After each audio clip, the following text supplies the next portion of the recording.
Business man سے سیاستدان اور سیاستدان سے گورنر بن گئے، زندگی میں کتنی تبدیلی آئی؟ زندگی میں تبدیلی تو آئی ہے۔ پہلے فیملی کے لیے کچھ ٹائم نکل جاتا تھا، لیکن گورنر بننے کے بعد فیملی کے لیے ٹائم بالکل ختم ہو گیا، کیونکہ 18 گھنٹے کام کرتے ہیں، صبح 10 سے لے کے رات فجر ہو جاتی ہے، اور یہی روٹین ابھی تک جب سے گورنر بنا ہوں میں ہے،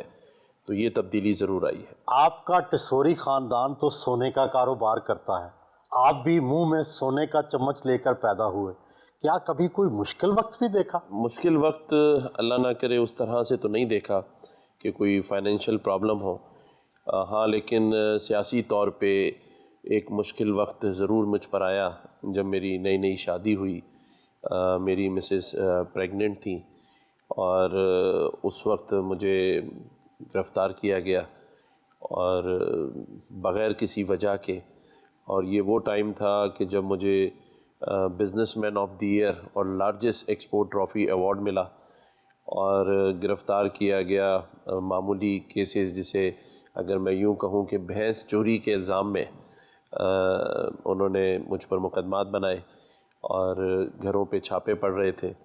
اور زندگی میں کبھی نہ جیل دیکھی تھی نہ عدالتیں دیکھی تھیں پوری زندگی میں، اور مسز علیحدہ بھاگ رہی تھیں، میں علیحدہ، کیونکہ گھروں پہ چھاپے تھے، تو وہ مشکل ٹائم زندگی میں ہم نے 3 سے 4 مہینے کا پہلی دفعہ زندگی میں دیکھا۔ پیر پگاڑا صاحب کی فنکشنل لیگ میں گئے، وہاں سے متحدہ قومی موومنٹ میں آ گئے، اور پھر سیدھے گورنر۔ یہ سیاست میں اس قدر تبدیلیاں کیوں؟ جب یہ پرابلم آئی تھی ہمیں پیپلز پارٹی کے طور میں، ذوالفقار مرزا صاحب نے یہ سب کیا، ایز اے بزنس مین ہماری کہیں سنوائی نہیں ہوئی، تو اس وقت پھر میں نے پیر صاحب پگاڑا کو جوائن کیا ایز اے پولیٹیکل پارٹی، اور ان کے ساتھ بہت اچھا سفر 4 سال کا گزرا، اور اسی دوران ڈاکٹر فاروق ستار بھائی جو اس وقت کنوینئر تھے ایم کیو ایم پاکستان کے، پیر صاحب کی اجازت کے ساتھ میں نے پھر M Q M Pakistan join کیا۔ آپ جب گورنر بڑھے تو سوشل میڈیا پر بھی اور چیمے گوئیاں بھی ہوئیں، آپ متحدہ کے اس ونگ سے ہیں جو دہشت گردی کرتا تھا، تو آپ نے اس تنقید کو کیسے سہا؟ ہاں، تو وہ جب گورنر بنا تو بہت طرف سے سوشل میڈیا پہ خاص طور پہ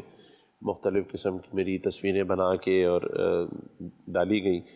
تو مجھے تو اتنی تکلیف نہیں ہوتی تھی، کیونکہ میں تو ان سب چیزوں کا عادی ہوں کہ مخالفت ضرور برداشت کرنی چاہیے جب آپ کسی ایسے سفر میں، اور خاص طور پہ جو سیاست کا ہو، اس میں تنقید کا برا نہیں ماننا چاہیے۔ ہاں لیکن دکھ تب ہوتا تھا جب اسکول سے بچے آ کے، خاص طور پہ میری بیٹی مجھے کہتی تھی کہ کلاس میں لوگ اس طرح کی باتیں کر رہے ہیں، اور پھر اس وقت عمران خان صاحب نے اپنے مینار پاکستان کے جلسے میں یہ کہا کہ سندھ کا گورنر دیکھو اور مولا جٹ دیکھو، تو وہ ظاہر بڑا وائرل ہوا سوشل میڈیا پہ اور بچوں تک بھی پہنچا۔